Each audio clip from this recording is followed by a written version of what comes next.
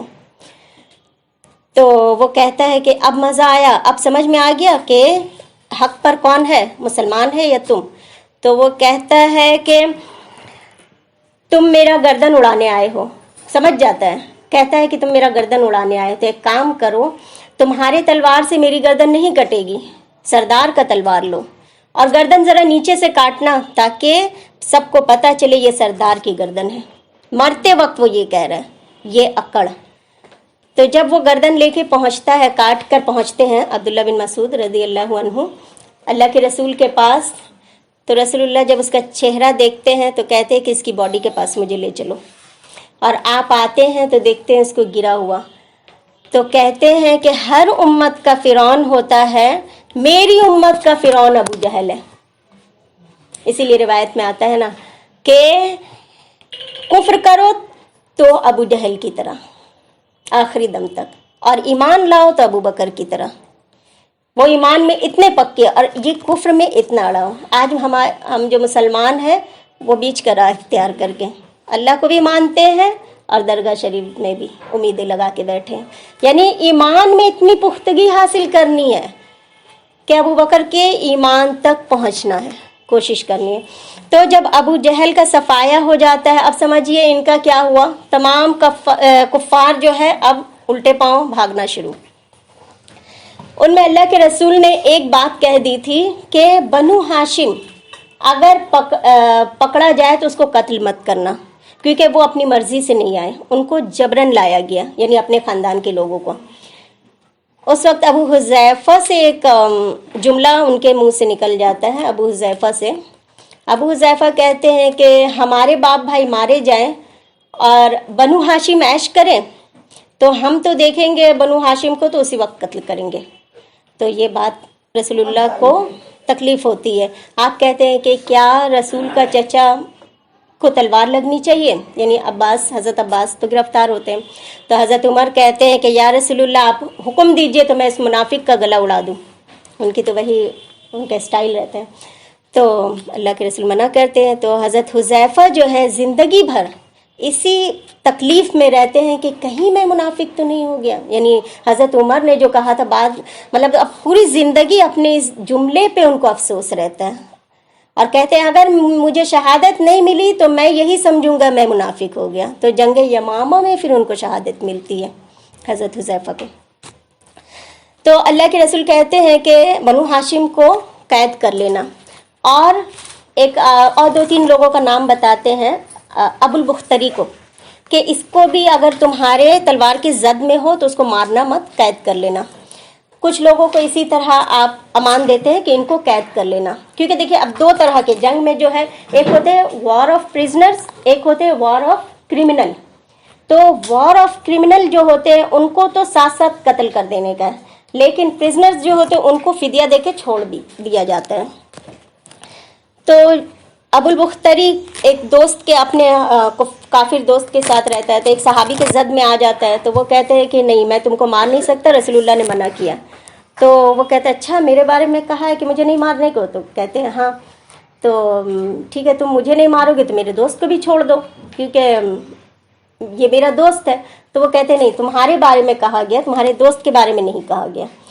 تو وہ کہتے ہیں تب میں اپنے دوست کے بغیر تو زندہ نہیں رہ سکتا، تو جنگ میں میدان میں آؤ جنگ کریں گے، تو لہٰذا وہ مارا جاتا ہے ابو البختری۔ اور جو امیہ بن خلف ہے جو بہت تکلیف دینے میں پیش رہتا ہے، یہ بزدل رہتا ہے، اور اس کا بیٹا رہتا ہے علی۔ یہ دونوں کیا کرتا ہے، مسلمانوں کو آتے دیکھتا ہے، بولتا ہے ہم سرنڈر ہوتے ہیں، ہمیں قید کرو، ہم فدیہ دے کے چھوٹنا چاہتے ہیں۔ تو اتنے میں دیکھتا ہے کہ عبد الرحمن بن عوف، جنگ ختم ہوئی، عبد الرحمن بن عوف جو ہے زرہ اٹھائے لے کے جا رہے ہیں، یعنی کسی دشمن سے ملا ہے زرہ، ان کا مال غنیمت ہے، تو وہ امیہ بن خلف کہتا ہے عبد الرحمن کیا تمہیں 2 دھاری والی اٹھنی نہیں چاہیے؟ یہ کیا تم فالتو چیز لے کے جا رہے ہو؟ تو کہتے ہیں کیسے؟ مجھے یہ کر لو، مجھے قید کرو، میں تم کو اب فدیہ میں 2 دھاری اٹھنی دوں گا۔ تو وہ زرہ وہیں پہ پھینک دیتے ہیں اور اس کو قید کر لیتے ہیں، اور دونوں باپ بیٹا کو لے کے آ رہے ہیں۔ زرہ جو لوہے کا وہ ہوتا ہے پہن کے تلوار نہ لگے۔ تو راستے میں جب وہ امیہ بن خلف آ رہا ہے تو عبد الرحمن بن عوف سے پوچھتا ہے کہ تمہارے درمیان وہ کون شخص ہے جو اپنے سینے پہ شتر مرغ کا پر لگائے ہے؟ تو وہ کہتے ہیں کہ شتر مرغ کا پر تو حضرت حمزہ نے لگایا ہے۔ تو وہ کہتے ہیں کہ وہ ہم پہ بہت بھاری پڑ گیا، یعنی ہمیں جو کوہرام اسی شخص کی وجہ سے مچا، یعنی اتنی بہادری سے انہوں نے لڑا حضرت حمزہ رضی اللہ عنہ نے۔ تو یہ اسی طرح بات کرتے ہوئے آ رہا تھا کہ حضرت بلال رضی اللہ عنہ کی نظر پڑ جاتی امیہ بن خلف پر، اور وہ کون رہتے ہیں؟ بلال رضی کو بہت ستاتا ہے، اس کے مالک رہتے ہیں، تو وہ تو ستائے ہوئے تھے اور دیکھ کے چلانا شروع کر دیتے ہیں۔ تو عبد الرحمن بن عوف کہتے ہیں کہ کوئی اس کو ہاتھ نہیں لگائے گا، یہ میرا شکار ہے۔ تو وہ کہتے اب وہ سب اللہ کے دشمن کو میں نے دیکھ لیا، میں جانے نہیں دوں گا، بس انصار میں چلانا شروع کر دیتے ہیں کہ دیکھو اللہ کے دشمن کو یہ پکڑ ہے، مطلب محفوظ کر رہا ہے۔ بس تمام صحابی انصاری آ کے گھیر لیتے ہیں، اور جیسے مارنا شروع کرتے تو عبد الرحمن بن عوف اپنا بدن رکھ دیتے ہیں اس پر، امیہ بن خلف پر، اور اس کو کہتے کہ تم بیٹھ جاؤ۔ پھر بھی ایک صحابی اندر سے گھس کے تلوار مار دیتے ہیں امیہ بن خلف کو اور اس کے بیٹے کو، دونوں کو مار دیتے ہیں۔ تو اس کے بارے میں عبد الرحمن بن عوف کہتے ہیں کہ اللہ رحم کرے بلال پر، اس نے میری دونوں چیزیں لے لی، قیدی کو بھی اور زرہ بھی ہاتھ نہیں آیا، یعنی بلال رضی پر۔ تو یہ جنگ کی جو سچویشن ہے اس میں پکڑے کون جاتے ہیں؟ ہاں، یہ جو ہے مصعب بن عمیر، یہ گزر رہے، ان کے بھائی کو مسلمانوں نے پکڑ لیا۔ تو مصعب بن عمیر گزرتے ہوئے کہتے ہیں مسلمان کو، انصاری کو، کہ ان کو ذرا زور سے باندھو رسی سے۔ تو وہ کہتے ہیں، اس کا بھائی کہتا ہے، جو کافر رہتا ہے، تو وہ کہتا ہے کہ تم میرے بھائی ہو کر ایسا کہہ رہے ہو کہ زور سے باندھو؟ تو وہ کہتے ہیں کہ آج تم میرے بھائی نہیں ہو، آج یہ انصاری میرا بھائی ہے۔ اور کہتے ہیں حضرت مصعب بن عمیر کہتے ہیں کہ اتنے زور سے باندھو اور زیادہ فدیہ ڈیمانڈ کرو، اس کی ماں بہت مالدار ہے اور یہ بہت چہیتا بھی ہے۔ یعنی وہ یوم الفرقان تھا۔ یہ کب ہوا بدر کی جنگ؟ 17 رمضان کو۔ اور سب سے بڑی بات یہ کہ اسی سال روزہ فرض ہوا تھا، اسی سال روزہ فرض ہوا، اسی سال جو ہے پہلی جنگ ہوئی۔ تو اللہ کے رسول نے کیا 8 رمضان کو نکلے تمام صحابہ، اور یہ 17 رمضان کو جنگ ہوا۔ تو رسول اللہ نے تمام جہادیوں کا روزہ توڑوا دیا کہ نہیں، روزہ نہیں رکھنا۔ اب دیکھیں، بڑی نیکی کے لیے چھوٹی نیکی کو قربان کر رہے ہیں۔ ابھی ہم درس میں جمع ہوئے، اب اذان کے وقت ہم نے درس کیا، تو یہ بڑی نیکی ہے کیونکہ ہمیں ہفتہ میں ایک بار موقع ملتا ہے، تو ہم نے اذان کو قربان کیا درس کے لیے۔ تو پہلی جو روزہ فرض ہوا پہلا سال، اس کو وہ جہاد کے لیے استعمال ہوا، یعنی اسی سال رمضان میں جو ہے 17 رمضان کو جنگ بدر ہوا، اور جنگ بدر میں 70 کافر قید ہوئے اور 70 کافر یعنی سردار ٹائپ کے کافر قتل ہوئے۔ اور مسلمانوں میں کتنے شہید ہوئے؟ کسی کو پتا ہے؟ مسلمانوں میں کتنے شہید ہوئے؟ یہ آپ کا سوال رہے گا نیکسٹ ویک کے لیے، تاکہ یہ ذہن میں رہے۔ کچھ باتیں ایسی ہوتی ہیں جو سوال دے دینے سے پھر وہ کبھی نہیں بھولیں گے آپ۔ تو جب مسلمان تمام کفار کو قید کر کے لے کے آئے، تمام کافروں کی لاش اتنی زیادہ ہو گئی، اب ان کو کہاں ڈالا جائے، کہاں؟ تو تمام کو جو ہے ابو جہل ہے اور جتنے بھی کفار جو بہت ظلم کیا تھا مسلمانوں پہ، سب کو جو ہے ایک کنویں میں ڈالا گیا، اندھے کنویں میں، کیونکہ اور جگہ کہاں، لوگوں کی تعداد زیادہ تھی۔ اور جب کنویں میں ڈالا گیا تو اللہ کے رسول صلی اللہ علیہ وسلم جا کر اس کنویں میں پوچھتے ہیں کہ اب پتہ چل گیا کہ حق پر کون تھا اور ناحق کون تھا، بات کر رہے ان مردوں سے. تو حضرت عمر کہتے ہیں کہ یا رسول اللہ وہ تو سب مردے ہیں. تو اس وقت اللہ کے رسول کہتے ہیں کہ یہ آج میری بات تم سے بھی زیادہ اچھی طرح سن رہے لیکن جواب نہیں دے پا رہے، یعنی ان کی یہ حالت ہے. تو جب جنگ، اللہ کے رسول صلی اللہ علیہ وسلم کی یہ سنت تھی کہ جب جنگ ہو جاتی 3 دن تک وہاں پہ رہتے، تمام جو بقیہ کام ہوتے وہ کرنے کے بعد پھر آپ لوٹتے تھے. تو یہاں پہ حضرت زید بن حارثہ کو اللہ کے رسول صلی اللہ علیہ وسلم نے دوڑا دیا کہ آپ جائیے اور مدینہ میں خبر کر دیجئے کہ ہماری جیت ہو گئی ہے اور ہم واپس آ رہے. ادھر وہ گھوڑے پہ سوار ہو کے آ رہے ہیں خبر دینے کے لیے مدینہ والوں کو، اور ادھر انصاری جو ہے اللہ کے رسول صلی اللہ علیہ وسلم کی بیٹی حضرت رقیہ کو دفن کر کے گھر جا رہے ہیں. حضرت رقیہ جو ہے حضرت عثمان غنی رضی اللہ عنہ کی بیوی رہتی ہیں. تو ان کو چیچک نکل آتا ہے. تو اللہ کے رسول کہتے ہیں کہ آپ گھر پہ رہیے، بیوی کی خدمت کیجیے، آپ جنگ مطلب اس میں مت جائیے. تو وہ رہ جاتے ہیں اور حضرت رقیہ جو ہے وفات پا جاتی ہیں. اور حضرت رقیہ سمجھ لیجئے اسی دن وفات پاتی ہیں، اور وہ پہلی مسلمانوں کی عید ہوتی ہے رمضان کے بعد، اور اس عید کو سیلیبریٹ کرتے ہیں اللہ کے رسول. اس سے کیا سبق ملتا ہے کہ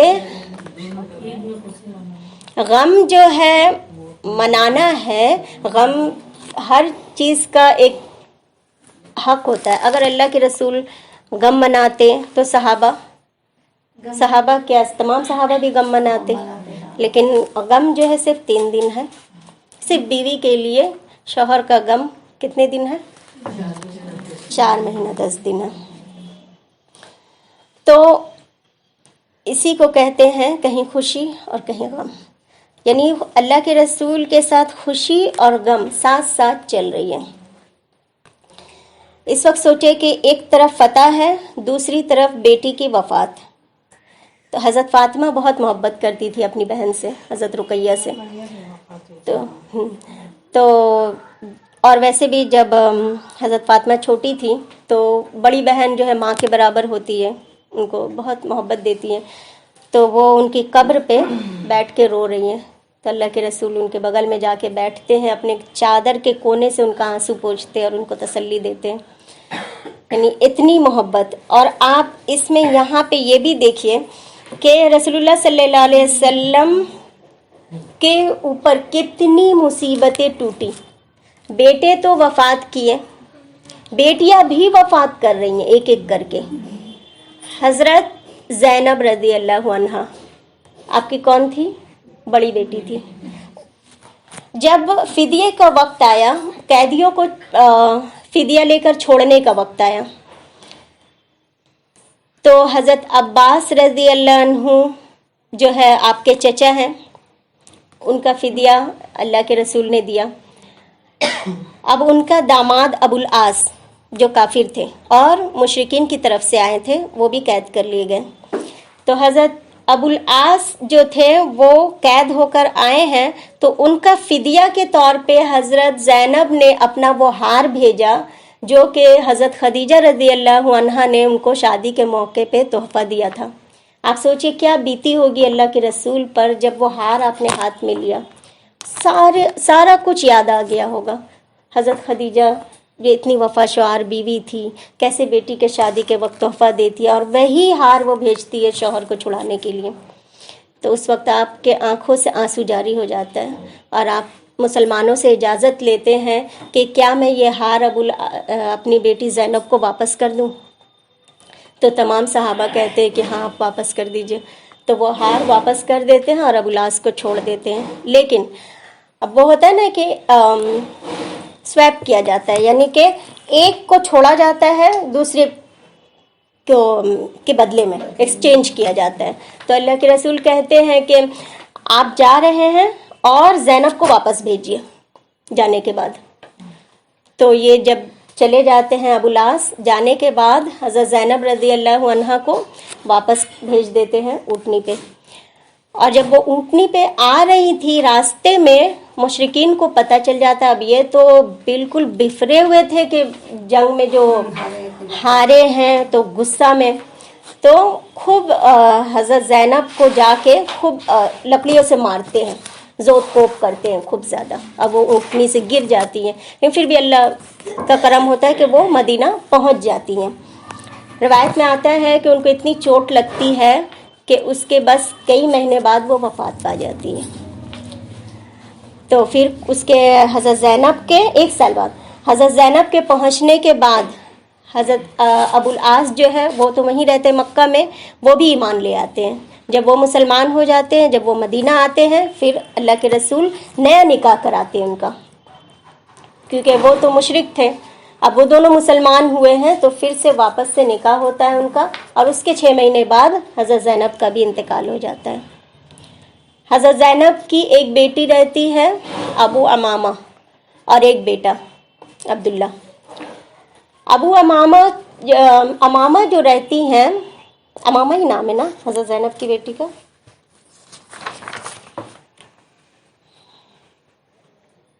ہاں. تو ان کا نکاح کس سے ہوتا ہے؟ حضرت علی سے.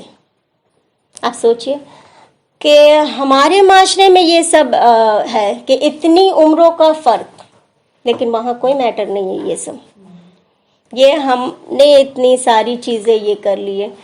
تو ابو امامہ ام امامہ جو رہتی ہیں، حضرت زینب کی بیٹی رہتی، ان کا نکاح ہوتا ہے. حضرت فاطمہ کا جب انتقال ہو جاتا ہے تو حضرت علی سے ان کا نکاح ہوتا ہے. اور جو رقیہ رہتی ہیں، ان کا ایک 6 سال کا بیٹا رہتا ہے.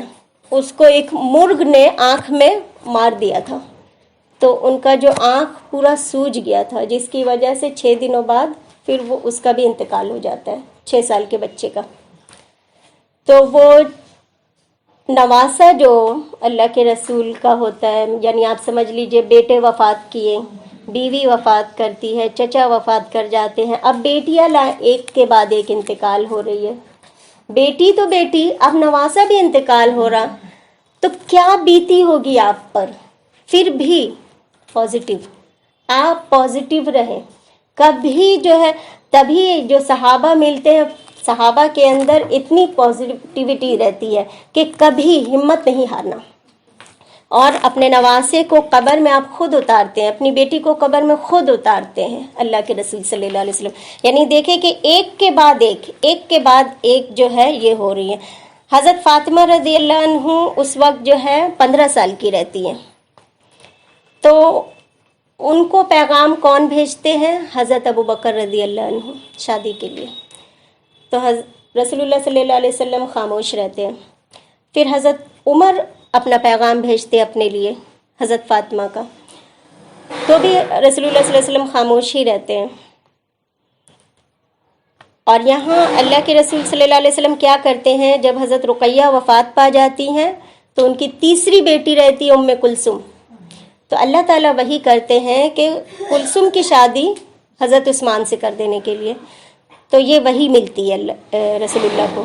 تو دیکھتے ہیں کہ حضرت عثمان جو ہے رقیہ کے انتقال کے بعد بہت خاموش ہو گئے تھے، اور بہت چپ بالکل خاموش رہتے تھے. تو ان کو بلا کے کہتے ہیں کہ اللہ تعالیٰ نے حکم دیا ہے کہ ام کلثوم کا نکاح آپ سے کر دیا جائے. تو ان سے ام کلثوم کا نکاح ہو جاتا ہے، لیکن ان سے کوئی اولاد نہیں رہتی ہے. ام کلثوم سے کوئی اولاد نہیں ہے.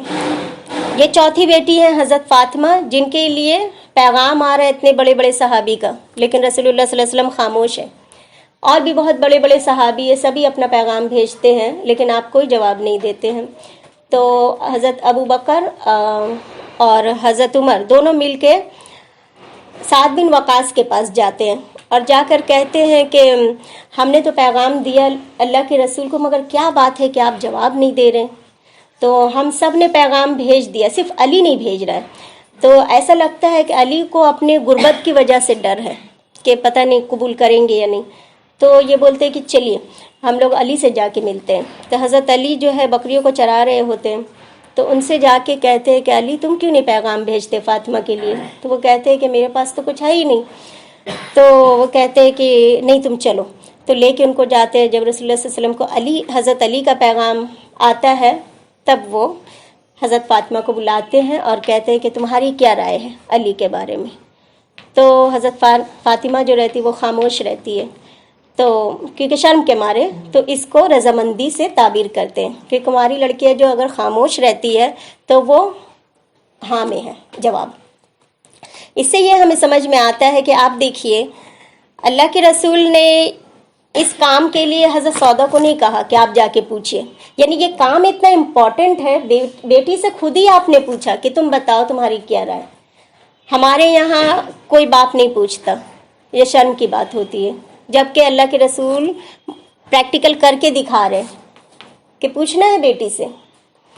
تو حضرت علی سے حضرت فاطمہ کا نکاح ہوتا ہے، نکاح طے پاتا ہے. تو حضرت علی کو کہتے ہیں رسول اللہ صلی اللہ علیہ وسلم کہ تمہارے پاس مہر میں دینے کے لیے کیا ہے؟ تو وہ کہتے ہیں کہ صرف ایک زرہ ہے میرے پاس. تو اللہ کے رسول کہتے ہیں کہ جاؤ اس کو بیچ کے جو رقم ملے اس کو لے آؤ. تو وہ لے کے زرہ جاتے ہیں، راستے میں حضرت عثمان ان کو مل جاتے ہیں. تو حضرت عثمان غنی کہتے ہیں کہ مجھے بیچ دو، اور وہ خرید لیتے ہیں اور وہ رقم ان کو دیتے ہیں. بعد میں شادی کے بعد وہ زرہ ان کو تحفہ میں دے دیتے ہیں. اور یہ پیسے لے کے جب آتے ہیں تو رسول اللہ صلی اللہ علیہ وسلم اس پیسوں سے جو ہے کچھ پیسے بھیجتے ہیں حضرت فاطمہ کے پاس عورتوں میں کہ جا کے اس کو تیار کر دو، اور کچھ پیسوں سے جو ہے ان کا سامان، گھر میں جو ضروریات کے سامان ہوتے ہیں اس کو خریدتے ہیں. یعنی یہاں پہ رسول اللہ صلی اللہ علیہ وسلم حضرت علی کے بھی ولی ہے، ان کو پالتے ہیں بچپن سے، اور حضرت فاطمہ کے تو والد ہے یعنی ولی ہے. تو دونوں کا گھر بسا رہے. انہوں نے جہیز نہیں دیا بلکہ یہ حضرت علی کی مہر کی رقم سے گھر کے کچھ سامان آپ نے منگوائے. وہ کیا تھا؟ ایک چکی تھا، پانی بھرنے کا مشکیزہ تھا، برتن اور پیالہ اور یہی اور گدا، بس یہ 5 سامان آپ نے منگوایا ان پیسوں سے. اور پھر حضرت فاطمہ کا حضرت علی سے نکاح ہوتا ہے. یعنی ہمارے اس میں جو معاشرے میں جو کانسیپٹ ہے نا کہ رسول اللہ نے بھی تو اپنی بیٹی کو جہیز دیا، تو وہ جہیز نہیں بلکہ وہ مہر کی رقم تھی. یعنی گھر کو لڑکا اگر شادی کر رہا ہے تو یہ لڑکے کی ذمہ داری ہے کہ گھر کا سارا سامان وہ مہیا کرے، نہ کہ لڑکی والے. ہمارے معاشرے میں دیکھیے ابھی لڑکی کی شادی اب شروع ہوئی تو باراتی کون کھلائے گا؟ لڑکی والے کھلائیں گے. اس کے بعد چوتھی، اس کے بعد نوتھی، اس کے بعد ڈیلیوری میں خرچہ کون کرے گا؟ ماں کریں گی. میکے سے خرچہ ہوگا، پالنا کون دے گا؟ ماما دے گا. مطلب عجیب رواج ہو گیا ہے کہ یہ مثالیں ہمارے سامنے اللہ کے رسول نے پریکٹیکل کر کے دکھایا اور ہم جو ہے اسی کو بہانہ بنا لیتے ہیں کہ یہ معاملہ ہے. تو آج یہیں تک رہنے دیتے ہیں، انشاءاللہ نیکسٹ ویک پھر ہم لوگ آگے بڑھیں گے. سبحان اللہ و بحمدہ، سبحانک اللہم و بحمدک، نشہد ان لا الہ الا انت، نستغفرک و نتوب الیک. والسلام علیکم ورحمۃ اللہ وبرکاتہ.